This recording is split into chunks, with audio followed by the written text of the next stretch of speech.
Bismillah. Assalamualaikum warahmatullahi wabarakatuh.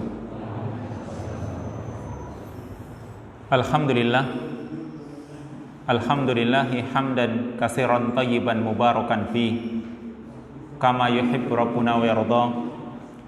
Asyhadu an la ilaha illallah wahdahu la syarikalah syahadatan tunji qailaha minal adabi yawma yulaqih.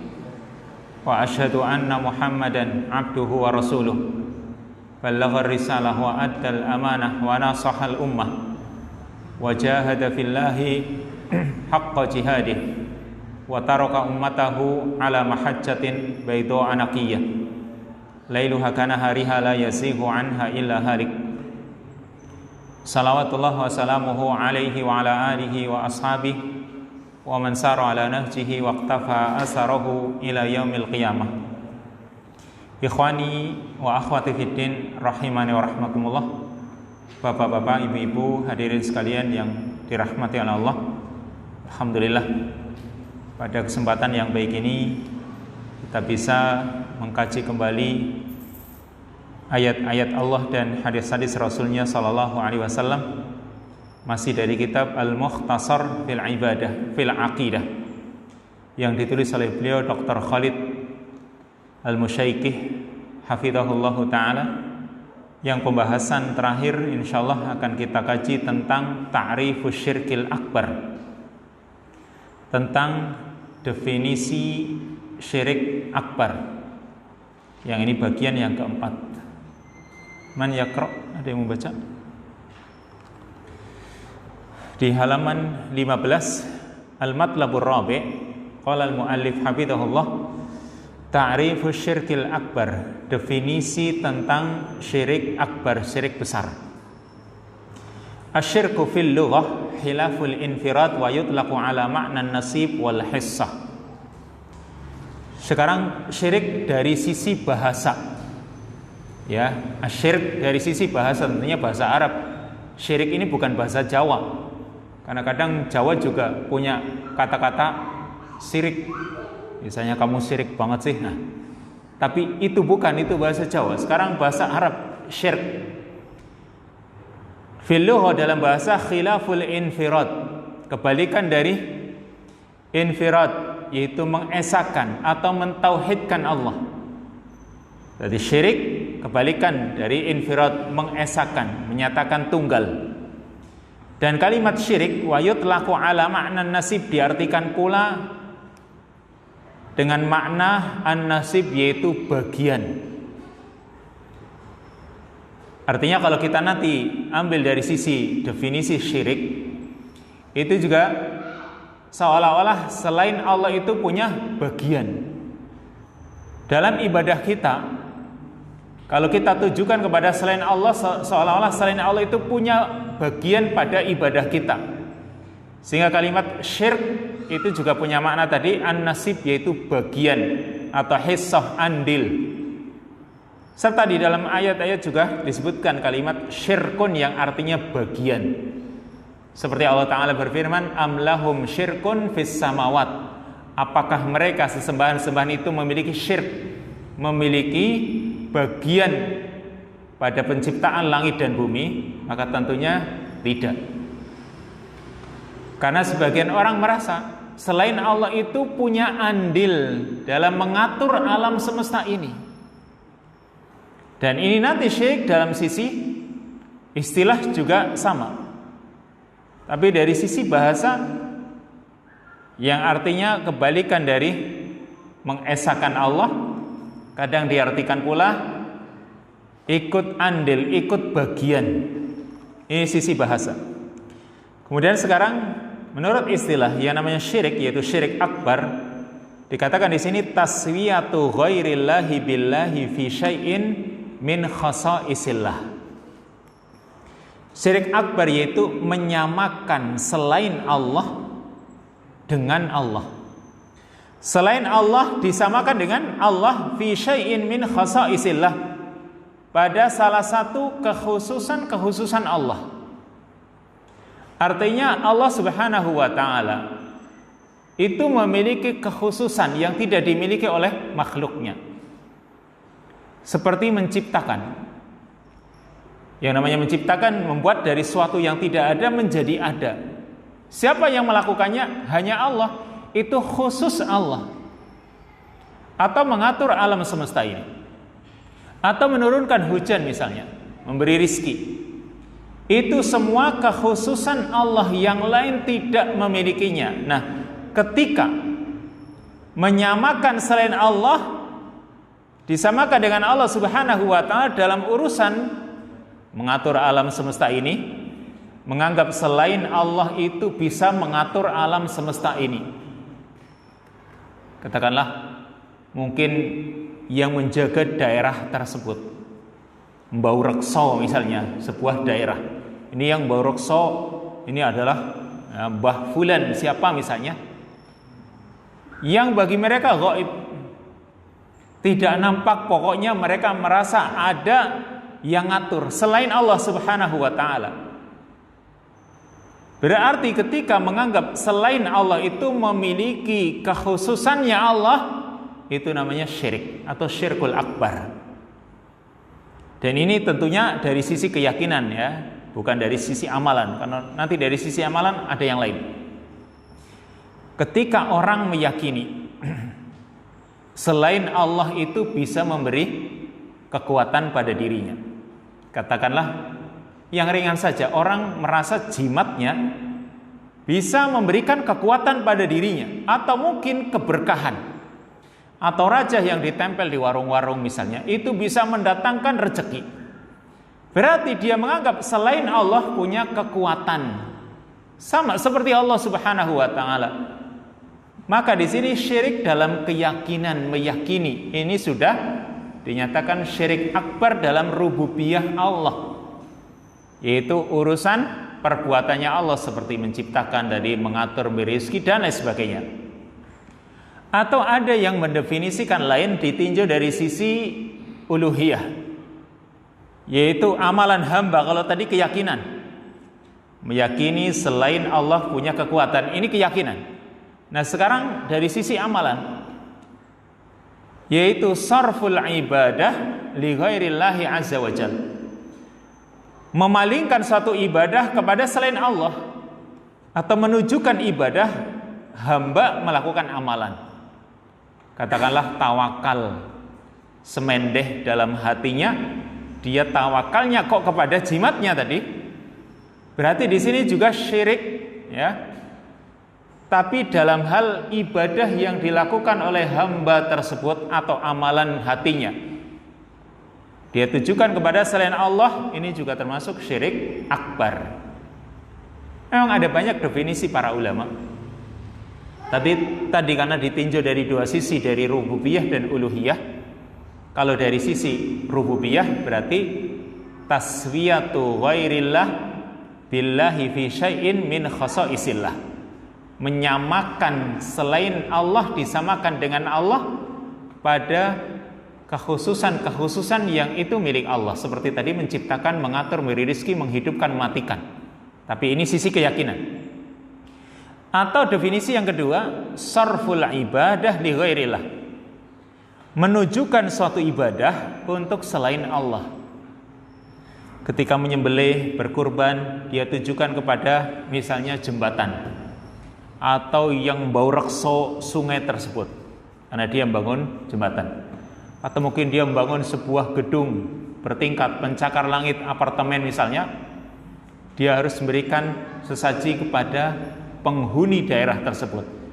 Maka berarti dia melakukan bentuk penyembelihan, dan penyembelihan itu peribadatan, ditujukan kepada selain Allah Subhanahu wa ta'ala, dan ini namanya syirkul fil ibadah, dan hukumnya syirik besar. Serta banyak definisi para ulama yang lain. Wa dalilu qauluhu ta'ala, dan dalilnya firman Allah ta'ala, tallahi in kunna lafi dhalalim mubin id nusawwikum birabbil alamin. Allah sebutkan dalam surat Asy-Syu'ara ayat yang ke-97 dan 98. Tallahi in kunna lafi dhalalim mubin, demi Allah kami dahulu benar-benar berada dalam kesesatan yang nyata. Id nusawwikum birabbil alamin, karena kami dahulu menyamakan kalian, wahai para sesembahan-sembahan, birabbil alamin, dengan Tuhan semesta alam. Karena kami menyamakan kalian dengan Tuhan semesta alam, yaitu dengan Allah Subhanahu wa ta'ala. Intinya di dua ayat ini Allah Subhanahu wa ta'ala menerangkan tentang orang-orang yang tersesat, mereka masuk ke dalam al-jahim, ke dalam neraka jahim. Kenapa mereka bisa masuk ke dalam neraka jahim? Mereka mengatakan, sungguh kami dahulu ketika di dunia benar-benar berada dalam kesesatan yang nyata, yaitu nusawwikum birabbil alamin. Mereka menyamakan sesembahan-sesembahan mereka, disamakan dengan Allah Subhanahu wa ta'ala. Atau termasuk para pengikutnya iblis, wa junudu iblis ajma'in, dan bala tentaranya iblis. Mereka menyamakan makhluk-makhluk itu, disamakan dengan Allah, sehingga mereka katakan dahulu kami benar-benar berada dalam kesesatan yang nyata ketika di dunia. Berarti kalau orang di dunia ini merasa ada yang memberi kekuatan pada dirinya, mungkin tulisan rajah tadi, dia menganggap bisa memberikan penglaris atau bisa menolak bala. Kalau dia merasa itu punya kekuatan, sama dengan menyamakannya dengan Allah Subhanahu wa ta'ala. Dan itu yang akan membuat penyesalan nanti, sebagaimana yang Allah sebutkan tentang orang-orang yang masuk ke dalam neraka jahim ini. Mereka baru menyadari, dulu kami di dunia benar-benar berada dalam kesesatan yang nyata, yaitu karena menyamakan selain Allah, disamakan dengan Allah Subhanahu wa ta'ala. Lalu wa qauluhu ta'ala, dan juga firman Allah ta'ala, summal ladzina kafaru bi rabbihim ya'dilun. Summal ladzina kafaru, kemudian orang-orang yang kafir, mereka ya'diluna bi rabbihim, ya, mereka mempersekutukan Tuhan mereka. Kepada Tuhan mereka, mereka mempersekutukannya, menyekutukannya. Ini keadaan orang-orang yang kafir, karena mereka dahulu ketika di dunia menyekutukan Allah, sehingga mereka pun disebut kafir. Dan salah satu bentuk kekufuran adalah syirik akbar di sini, syirik yang besar. Ya, kalimat ya'dilun di sini, ya, artinya adil. Adil itu kan sebanding, namanya adil. Adil itu sebanding atau sama rata lah, itu secara lughah. Nah, ketika mereka menyamakan makhluk, disamaratakan dengan Allah, berarti namanya juga mempersekutukan. Makanya tadi kalimat asyirk kadang diartikan nasib, bagian, kadang bandingan, nid, tandingan, serta yang lain. Lalu dalil berikutnya, sebenarnya dalil berikutnya ini menerangkan tentang syirik asghar, tapi dibawakan dalam definisi ta'rif tentang syirik akbar. Karena nanti yang membedakan itu adalah dari sisi keyakinan, ya, atau dari sisi amalan hati. Wa ma rawahu an-Nasa'i bi isnadin hasan an Ibnu Abbas radhiyallahu anhuma, dan juga berdasarkan hadis yang diriwayatkan oleh Imam An-Nasa'i dengan sanad yang hasan dari sahabat Ibnu Abbas radhiyallahu anhuma, dia menerangkan anna rajulan dakhala ala Rasulillah sallallahu alaihi wasallam. Ada seorang laki-laki masuk menemui Rasulullah sallallahu alaihi wasallam ketika Rasul masih hidup. Faqala, orang itu berkata kepada Rasul, Masya Allah wa syi'ta, kehendak Allah dan kehendakmu. Ya, Masya Allah wa syi'ta, ini apa yang dikehendaki oleh Allah dan juga dikehendaki olehmu wahai Rasul. Wah, ini karena Allah dan karenamu wahai Rasul. Nih, kalimat yang seperti ini, Masya Allah wa syi'ta, kehendak Allah dan kehendakmu, yang kalau kita tinjau dari sisi bahasa Arab, kalimat wa ini yang perlu dipertanyakan atau yang perlu kita cermati di sini. Kalimat Masya Allahu wa syi'ta, walaupun kalau dalam bahasa kita itu mungkin jarang digunakan, ya, Masya Allah wa syi'ta itu jarang kita menyebutnya. Tapi kadang dengan bahasa kita. Ini atas izin Allah dan izin kamu. Nah, ini atas kehendak Allah dan kehendakmu. Jadi kalau kita itu mengatakan ini atas pertolongan Allah dan juga pertolonganmu, maka kalimat ini berbau syirik atau mengandung unsur kesyirikan. Kalau kita mengatakan ini atas pertolongan Allah dan pertolonganmu, alhamdulillah, kadang-kadang alhamdulillah tapi ini atas bantuanmu, maka sebenarnya alhamdulillah cukup menyandarkannya kepada Allah Subhanahu wa ta'ala. Tapi kalau ingin memuji orang, kalau dalam bahasa Arab dengan kalimat summa, kemudian, memang kalau dalam bahasa kita itu kadang dan serta kemudian mungkin maknanya ya biasa tidak ada perbedaan, atau maknanya barangkali perbedaannya tidak begitu jauh. Tapi kalau dalam bahasa Arab, ya di sini kalimat Masya Allahu wa syi'ta, kehendak Allah dan kehendakmu. Kalimat wawu dalam bahasa Arab itu yufidu atau tufidul ishtirak wa taswiyah, mengandung arti keikutsertaan dan juga kesamaan. Jadi misalnya kalau kita katakan Masya Allah wa syi'ta, ini kehendak Allah dan kehendakmu, maka menyamakan di sini kehendakmu sama dengan kehendak Allah, atau kehendakmu menyertai kehendak Allah yang punya kedudukan yang sama. Ini kalau dari sisi bahasa Arab ya. Karena kalau dari sisi bahasa kita itu mungkin jarang kita gunakan.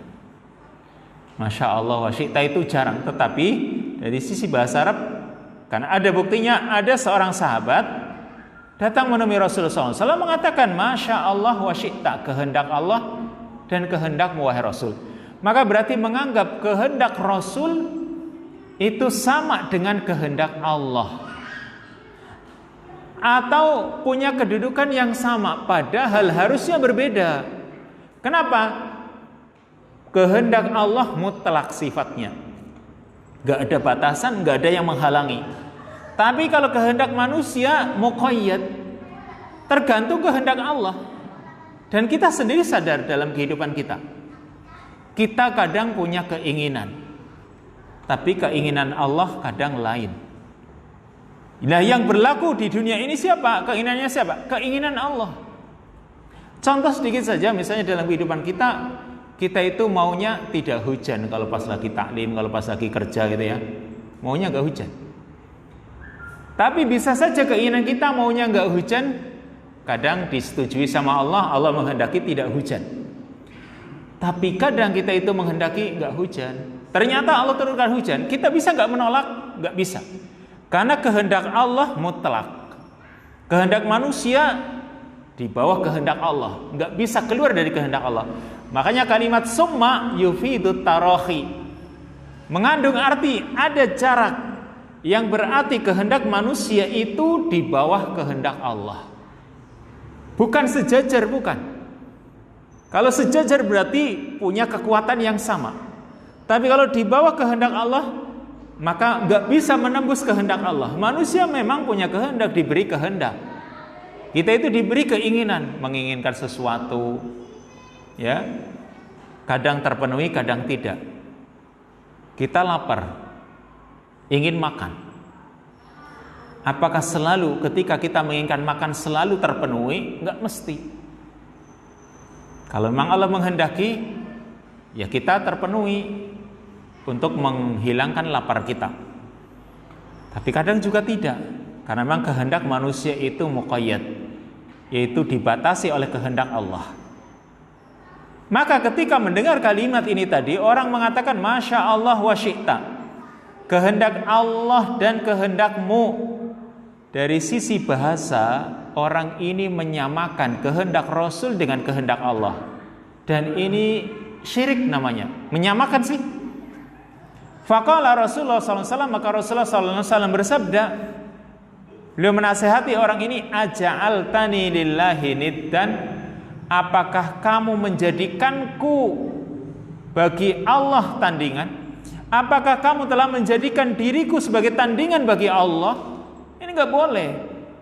Seolah-olah kehendakku sama dengan kehendak Allah atau punya kekuatan yang sama. Maka jangan. Cukup kalau bisa bal masyaallahu wahdah.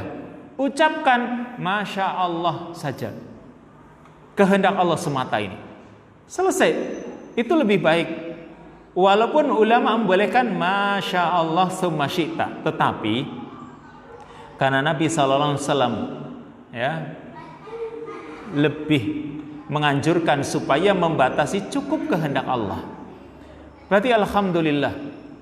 Atau misalnya mendapatkan musibah, katakan qadarallah wa masya'a fa'al. Berarti menyerahkan semuanya kepada Allah. Kalau kita mendapatkan musibah kan, ucapan kita misalnya ada kerugian atau mungkin ada musibah yang menimpa kita. Qul, katakan qadarallah wa masya'a fa'al. Allah telah mentakdirkannya dan apa yang Allah kehendaki maka terjadi. Diserahkan semuanya kepada Allah. Jangan menganggap selain Allah itu punya andil dalam takdir tersebut. Walaupun kadang keselamatan, ya cukup alhamdulillah. Misalnya, ya, ada teman kita, dia ditolong oleh temannya dalam urusan yang bahaya. Ini misalnya ada seorang yang mau tenggelam, lalu diselamatkan, maka cukup alhamdulillah, ya alhamdulillah atas rahmat dari Allah engkau bisa menyelamatkannya. Selesai, berarti memuji Allah Subhanahu wa taala saja dan tidak memuji orang tersebut, dan itu lebih baik. Tapi kalau misalnya ingin memujinya, ingin bahwasanya dia itu yang menjadi sebab, maka katakan ya atas kehendak Allah, kemudian kehendakmu. Kalau mau pakai bahasa Arab summa, karena artinya kemudian. Atas rahmat dari Allah, kemudian kebaikanmu. Maka insya Allah itu lebih selamat. Tapi cukup mengatakan atas kebaikan Allah, atas rahmat Allah, maka itu lebih baik. Tapi tadi ucapan ini sebenarnya kalau ditinjau dari sisi ucapan, syiriknya syirik kecil. Tapi kalau dia menganggap selain Allah itu benar-benar sama, nanti masuk pada syirik besar yang nanti akan dijelaskan dalam Faraq. Wa ma rawahu Ibnu Abi Hatim bi isnadin hasan an Ibni Abbasin aidan fi qaulihi ta'ala. Dan juga berdasarkan hadis yang diriwayatkan oleh Ibnu Abi Hatim dengan sanad yang hasan dari sahabat Ibnu Abbas juga tentang firman Allah Ta'ala, fala taj'alu lillahi andada wa antum ta'lamun. Allah Ta'ala berfirman, fala taj'alu lillahi andada wa antum ta'lamun, maka janganlah kalian menjadikan tandingan bagi Allah sedangkan kalian mengetahui kalau tandingan itu enggak pantas bagi Allah. Allah mengatakan jangan kalian menjadikan bagi Allah tandingan sedangkan kalian sendiri mengetahui. Qala Ibnu Abbas mengatakan al-andad, tandingan di sini, huwa syirku akhfa min dabibin namli ala safatin sauda fi dzulmatil lail. Yang namanya tandingan di sini punya andil. Yang andil tersebut ya, atau selain Allah dianggap punya andil, punya tandingan atau yang disebut dengan sekutu. Sekutu itu ya, orang yang punya andil itu lebih samar dari jalannya semut hitam atau semut di atas batu hitam di malam gelap gulita. Ketika orang menganggap selain Allah itu punya kekhususannya Allah, itu kadang orang nggak menyadari, sehingga digambarkan oleh Ibnu Abbas lebih samar dari jalannya semut hitam di atas batu hitam di malam gelap gulita. Artinya ucapan-ucapan yang berbau syirik itu orang kadang tidak menyadarinya. Nanti akan dicontohkan. Misalnya, untung ada kamu, kalau enggak dia mati. Orang mengucapkannya begitu mudah dan itu kesyirikan.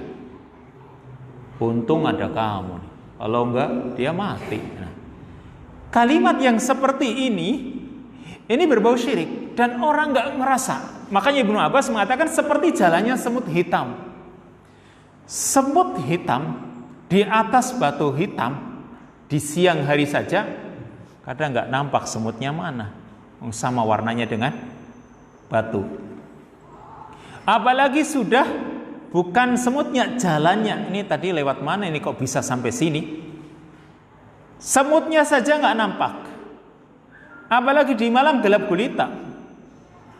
Maka jelas nggak kerasa, nggak merasa orang itu ternyata masuk pada dirinya kesyirikan dan bisa menghapus amalannya. Tergantung. Kalau masuk pada syirik akbar, semua amalan terhapus, nanti akan disebutkan. Kalau syiriknya kecil, mungkin hanya amalan-amalan yang disertai oleh syirik kecil tersebut. Itu yang terhapus. Tapi di sini Ibnu Abbas ingin menggambarkan manusia terjerumus pada dosa syirik seringnya nggak merasa, menganggap itu ucapan yang biasa. Setiap hari kadang dia ucapkan seperti itu, ya. Misalnya nanti akan disebutkan, ya. Walaupun dia kalimatnya mungkin diawali dengan alhamdulillah. Alhamdulillah ada satpam, pencurinya nggak masuk. Maka di sini walaupun awalnya menyebut alhamdulillah, tapi dia menganggap pencuri tidak masuk karena satpam. Maka di sini yang perlu dikoreksi, ini ucapan yang berbau syirik. Dicontohkan di sini oleh Ibnu Abbas. Yang tadi Ibnu Abbas ingin menjelaskan, orang nggak sadar mengucapkannya dan terucap dalam kehidupan sehari-hari kalimat-kalimat yang berbau syirik. Wa huwa an yaqul, yaitu orang mengucapkan wallahi wa hayatika ya fulan wa hayati, demi Allah, demi hidupmu wahai fulan dan demi hidupku aku bersumpah. Ini berarti sumpah ini. Orang bersumpah. Kalau dalam pramuka dulu, kalau panjenengan ikut pramuka mungkin kadang masih ingat. Demi kehormatanku aku bersumpah dan seterusnya. Berarti dia bersumpah bukan demi Allah, tapi demi kehormatan. Ini namanya sumpah. Atau mungkin orang bersumpah demi Ka'bah. Aku bersumpah. Karena kalimat demi itu kadang bukan sumpah. Kadang maksud demi itu, ya, itu untuk aku bekerja mencari nafkah demi menghidupi anak istriku. Sumpah bukan? Bukan. Karena ini maksudnya aku bekerja cari nafkah untuk menghidupi anak istriku, untuk maksudnya. Dan itu bukan sumpah. Walaupun kalimat demi, ya, tidak semua demi itu sumpah. Tapi yang jelas kalau dalam bahasa kita, ya, kalau ada kalimat sumpahnya, aku bersumpah demi, nah, itu baru dinamakan sumpah. Atau kadang orang mengucapkan cuma wallah. Karena wallahu dengan wallahi juga beda. Orang kadang cuma wallah. Nah, tapi kalau dia wallahi kemudian dia bersumpah, itu sumpah sudah masuk. Sehingga dalam bahasa Arab pun sama, ada kalimat-kalimat yang sumpah.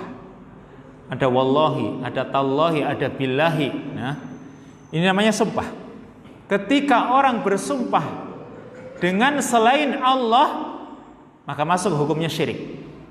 Tapi dalam lafaz di sini.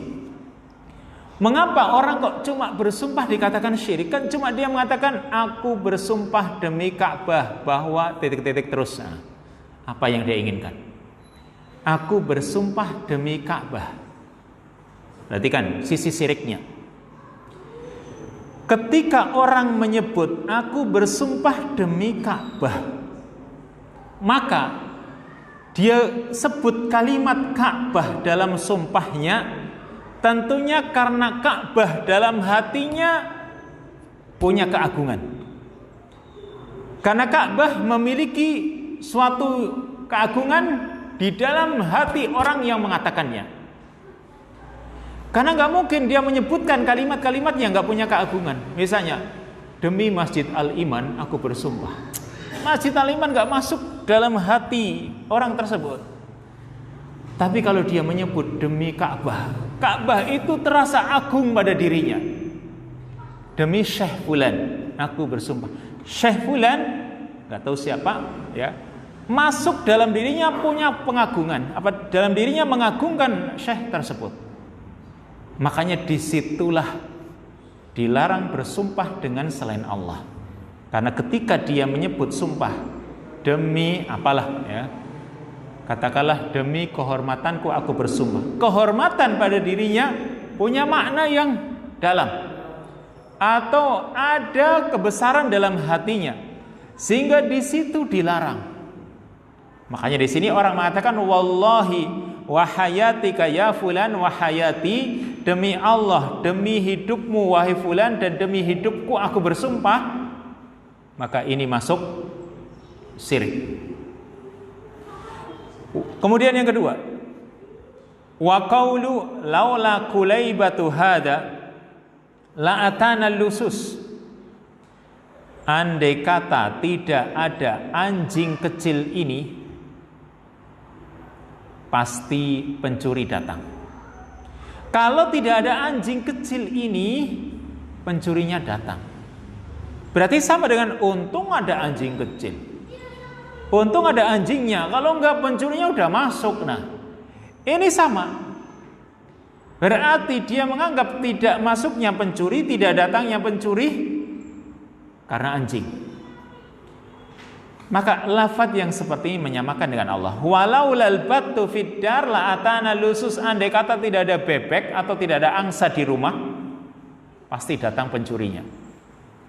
Karena mungkin dia pelihara bebek atau angsa, nah ya, di rumah banyak, suaranya ngak-ngak. Nah, ketika pencurinya datang, kok langsung ngak-ngak gitu ya, langsung bangun. Ketika dia bangun, langsung dia, untung ada bebek, untung ada banyak. Kalau enggak, pencurinya datang, ini pencurinya sudah gasak ini.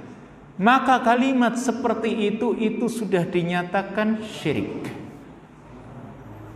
Karena tadi, ya, selain Allah itu punya andil dalam menahan suatu mudarat, suatu pencurian, atau mungkin mendatangkan manfaat. Wa qaulur rajul, dan juga ucapan seseorang laulallah wa fulan, ucapan andai kata tidak ada Allah dan si fulan, dan tadi sudah disebutkan. Nabi Ibnu Abbas mengatakan la taj'al fulanan hada kulluhu bihi syirk. Jangan kamu tembatkan dalam kalimat si fulan. Kalau bisa alhamdulillah atas kehendak Allah. Cukup, gak usah ditambah yang lain. Karena semuanya itu tadi, contoh-contoh tadi itu adalah syirik. Kemudian membedakannya. Karena itu tadi lafaz, ya, kalau itu tadi lafaz. Dan para ulama sepakat kalau cuma lafaz hukumnya syirik kecil. Makanya di sini diterangkan far'un, permasalahan cabang di sini. Yang sebagai kesimpulan, idza kanatit taswiyatu fil i'tiqad fahiya syirkun akbar lima sabaqa minal adillah bi an ya'taqida annahu yusawillah azza wa jal fit ta'dhimi wat tadbiri wal masyiah wat tawakkul. Jika kesamaannya itu dalam i'tiqad, dalam keyakinan, fahiya syirkun akbar, maka hukumnya syirik besar. Saya contohkan tadi, ketika orang bersumpah demi Syekh Fulan aku bersumpah bahwa aku tidak bohong. Mungkin bakul pitik misalnya, bakul ayam misalnya di pasar, aku wani sumpah demi Syekh siapalah. Terus ayam ini sudah ditawar sekian, nekwar bayar yang ono ora wis. Sumpah dia. Menyebut sumpahnya Syekh Fulan.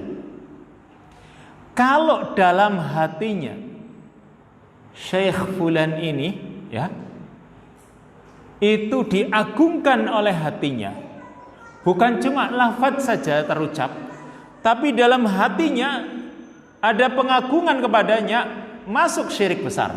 Kenapa? Sudah meyakini dalam hatinya, dia menundukkan diri dengan menyebut syekh tersebut dalam sumpahnya. Ketika ada bentuk penundukan diri, maka masuknya syirik besar. Lalu ya, kalau dia meyakini selain Allah itu sama dalam pengagungan, dalam urusan mengatur alam semesta, dalam kehendak, dalam tawakal, maka tadi masuk syirik besar. Lalu far berikutnya, idza kanatit taswiyah fil lafzi la fil i'tiqad fahiya syirkun asghar. Kalau menyamakannya itu dalam lafaz, cuma lafaznya saja dia terucap, hatinya sih tidak. Ya, hatinya sih tidak. Contohnya misalnya tadi, untung ada kamu. Tapi hatinya menyadari yang memberikan, yang menyelamatkan orang ini Allah. Cuma terucap, karena Pak sudah terbiasa terucap. Maka kalau baru dalam ucapan, belum masuk dalam keyakinan, maka hukumnya syirik kecil. Fahiya syirkun asghar. Maka hukumnya syirik kecil. Alasan syirik kecil, lima rawahu syaikhani an Ibni Umar radhiyallahu anhuma. Berdasarkan hadis yang diriwayatkan oleh Bukhari dan Muslim dari sahabat Ibnu Umar radhiyallahu anhuma, dia menerangkan annahu adraka Umar bin al-Khattab fi raqbin wa huwa yahlifu bi abihi fanadahum Rasulullah sallallahu alaihi wasallam ala anna Allah yanhaakum an tahlifu bi abaikum faman kanat halifan falyahlif billah wa illa falyasmut. Rawahu Muslim. Ibnu Umar menceritakan bahwa dia pernah menjumpai Umar ibn al-Khattab dalam sebuah rombongan. Jadi dia pernah menjumpai ayahnya sendiri, yaitu Umar bin al-Khattab, berada dalam sebuah rombongan. Ketika itu Umar bin al-Khattab bersumpah. Sumpahnya dengan nama ayahnya. Ya. Misalnya dia mengatakan, demi ayahku aku bersumpah. Nah, berarti dia bersumpah dengan nama ayahnya. Ketika mendengar hal itu, ya, Rasulullah SAW mendengar Umar itu bersumpah bersama dengan rombongan orang banyak. Fanadahum Rasulullah SAW. Rasulullah SAW memanggil mereka ini. Yang satu rombongan ini yang tadi mendengar, di mana salah seorang dari mereka yaitu Umar bin Khattab bersumpah dengan nama orang tuanya atau ayahnya.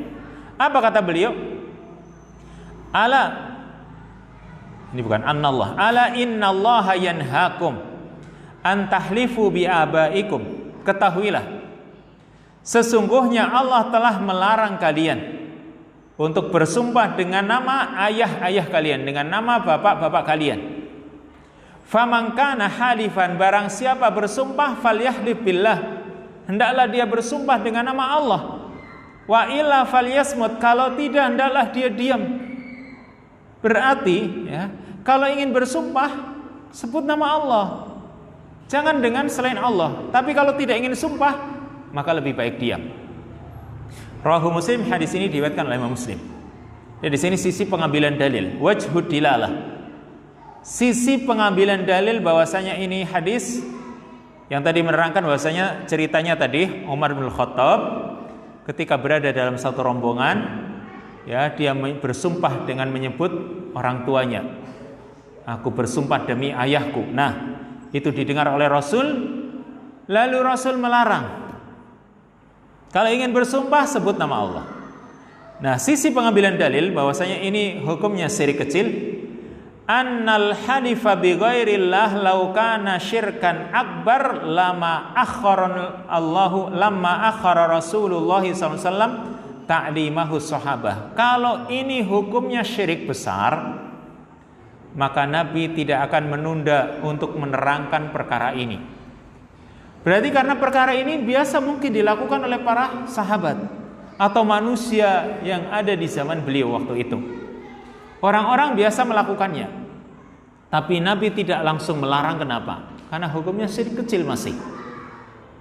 Ya, kalau hukumnya syirik besar itu sudah diterangkan, bahkan mungkin sebelum Umar mengatakan kalimat tersebut dan sebelum orang-orang itu mengucapkannya, sudah ditegur, diterangkan kalau memang hukumnya syirik besar karena berbahaya. Tapi Rasulullah SAW menunda untuk menerangkan bahwa hukumnya dilarang ini menunjukkan hukumnya bukan syirik besar. Dan alasan yang kedua, walima waqa'a fihi mislu Umar ibn al-Khattab radhiyallahu anhu, dan karena dalam perkara ini ada kaum muslimin yang terjerumus, bahkan seperti Umar bin al-Khattab, dia juga terjerumus dalam perkara ini. Dan tentunya kalau ini syirik besar, maka sahabat melakukan kesyirikan. Tapi karena sahabat juga terjerumus, tentunya ini bukan syirik besar. Sehingga seperti sahabat Umar di sini yang terjerumus ke dalamnya, karena ini hukumnya syirik kecil, bukan syirik besar. Kalau syirik besar, sahabat mereka sudah dijaga oleh Nabi SAW supaya mereka tidak terjerumus ke dalamnya. Maka ini alasannya atau sisi pengambilan dalil menyatakan bahwasanya bersumpah dengan selain Allah atau ucapan masya Allah wa sya'a fulan, masya Allah wa syi'ta, kemudian laula, ya, andai kata tidak ada ini pasti terjadi itu. Nah, maka semua ini kalau dari sisi lafaz hukumnya syirik kecil, tapi kalau sampai dia berkeyakinan masuk dalam dirinya bahwa selain Allah itu tadi benar-benar melakukannya, punya andil dalam kekuatan-kekuatan ini tadi, hukumnya syirik besar. Dikit lagi tentang al-farqu baina syirki wal kufri. Al-matlabul khamis, ya. Poin yang kelima, perbedaan antara syirik dan kufur. Sering kita mendengar kalimat syirik, sering kita mendengar kalimat kafir atau kufur. Maka para ulama ikhtalafal ulama fi syirki wal kufri hal huma bima'nan wahid am bainahuma farq. Para ulama berbeda pendapat tentang istilah syirik dan kufur atau kafir. Apakah keduanya itu maknanya sama atau ada perbedaan di antara keduanya? Ini ada dua pendapat. Pendapat yang pertama mengatakan, al-qaulul awal, anna kulla syirkin kufrun wa laysa kullu kufrin syirkan. Pendapat yang pertama mengatakan setiap syirik itu kufur, dan tidak setiap kufur itu syirik. Berarti kufur lebih umum, karena semua syirik kufur, dan tidak semua kufur disebut syirik. Dikatakan fal kufru diddul iman wal Islam, karena kufur lawannya iman dan Islam. Sedangkan syirik wa syirku diddut tauhid, sedangkan syirik lawannya tauhid. Fayahussu syirik biqasdil ausan, maka syirik khusus melakukan ibadah ditujukan kepada berhala atau patung-patung dan semisalnya, wa nahwiha. Fayakunul kufru a'am, sehingga kekafiran yang namanya kufur lebih umum. Perhatikan di sini sedikit dengan contoh supaya bisa paham. Karena pendapat pertama mengatakan kufur dengan syirik beda. Alasan yang pertama ini tadi, ya, karena kufur lawannya iman, syirik lawannya tauhid, dan iman lebih luas daripada tauhid. Sekarang saya contohkan begini. Kalau orang beribadah kepada selain Allah, ya, katakanlah sesaji misalnya, disebut syirik. Kufur enggak? Kufur. Tapi ada perbuatan yang itu kufur tapi nggak syirik. Kalau ini tadi kufur, ya, memberikan sesaji, hukumnya syirik. Kafir nggak? Kafir. Atau contoh yang lain, misalnya orang berdoa meminta kepada selain Allah, minta hujan kepada selain Allah, syirik nggak? Syirik. Kafir nggak? Kafir. Nah, tapi sekarang ada perbuatan kafir dan bukan syirik. Misal, menghina Rasul,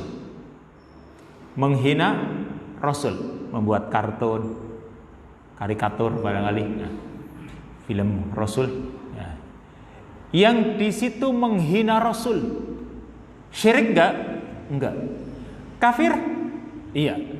Karena menghina Rasul SAW hukumnya kafir. Tapi syirik bukan? Bukan. Berarti karena yang namanya kufur itu luas cakupannya. Menghina Rasul, menghina sahabat, menghina Quran, itu adalah perbuatan-perbuatan kufur tapi bukan syirik. Sedangkan syirik dia kufur atau pasti kufur. Ini alasan pertama.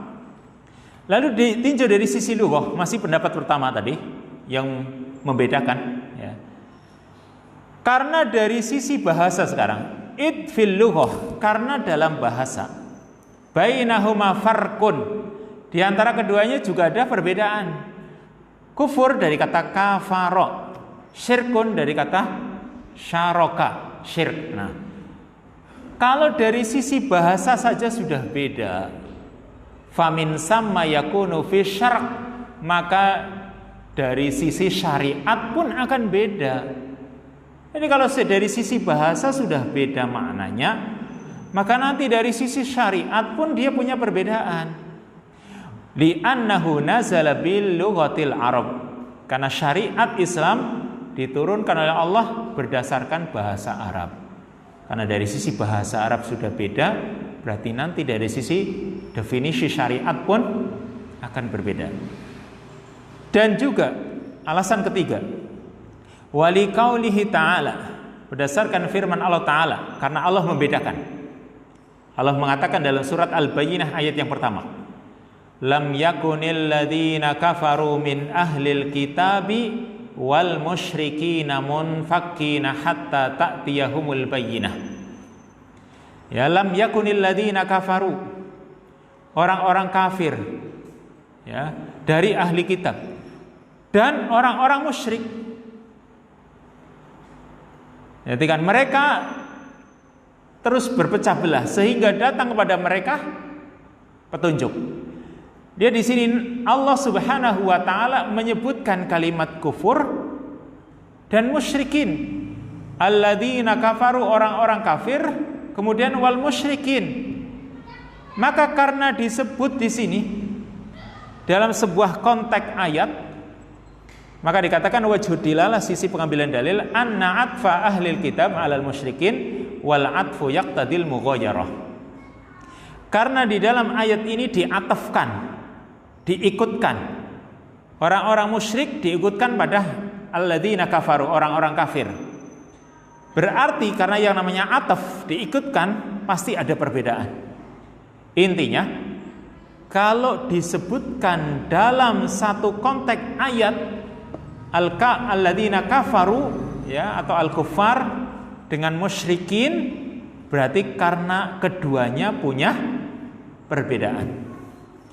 Tapi sekarang pendapat yang kedua, annahuma ismani limusamman wahid fahuma sawa. Pendapat yang kedua mengatakan bahwa syirik dan kufur itu adalah maknanya sama. Dan ini pendapat Ibnu Hazm serta dinukil pula dari Imam Syafi'i serta yang lain. Maka sebenarnya ini seperti perbedaan antara Islam dan iman. Tidak jauh berbeda. Antara Islam dan iman, sama apa tidak? Kalau disebutkan di satu ayat kalimat iman, maka maksudnya Islam pula. Kalau disebutkan di satu ayat tentang Islam, maka maksudnya iman. Tapi ketika digabungkan dalam satu konteks ayat antara Islam dan iman, contoh dalam surat Al-Baqarah Allah mengatakan ya ayyuhalladzina amanu dkhulu fis-silmi kafah. Hai orang-orang yang beriman, masuklah kalian ke dalam Islam. Disebut di sini dalam satu konteks ayat. Atau di dalam surat Al-Hujurat, ya. Ya. Qul lam tu'minu. Katakan kalian belum beriman, tapi qulu aslamna, ya. Tapi katakan aslamna, kami sudah masuk Islam. Berarti di situ seperti surat Al-Hujurat tadi, ya. Ucapkan oleh kalian Islam, bukan kalian mengucapkan iman. Berarti karena beda antara Islam dan iman. Karena ketika disebut dalam satu konteks ayat atau hadis atau yang lain. Contoh misalnya dalam hadis Jibril, Nabi ditanya mal Islam atau akhbirni anil Islam, lalu berikutnya akhbirni anil iman, disebut dalam satu konteks hadis karena ada perbedaan. Seperti itu pula yang namanya kufur dan syirik sebenarnya. Kalau disebutkan dalam satu konteks berarti karena ada perbedaan. Tapi kalau disebutkan di kalimat yang berbeda, oh ini ya kufur ya syirik. Ketika disebut kufur, maksudnya syirik. Ketika disebut syirik, maksudnya kufur. Wallahu ta'ala a'lam bishawab. Ini jelas cuma khilaf dari sisi pandangan bahasa atau dari sisi pandangan menurut istilah. Tapi sebenarnya hakikatnya sama, wallahu ta'ala a'lam. Wa sallallahu wasallam ala nabiyina Muhammad wa ala alihi wa sahbihi ajma'in. Pembahasan selanjutnya tentang hukum syirik besar atau bahaya syirik besar yang insyaallah akan kita kaji pada kesempatan yang akan datang biidznillah ta'ala. Wassallallahu wasallam ala nabiyina Muhammad wa ala alihi wa sahbihi ajma'in. Subhanakallahumma wa bihamdika asyhadu an la ilaha illa anta astaghfiruka wa atubu ilaik. Assalamualaikum warahmatullahi wabarakatuh.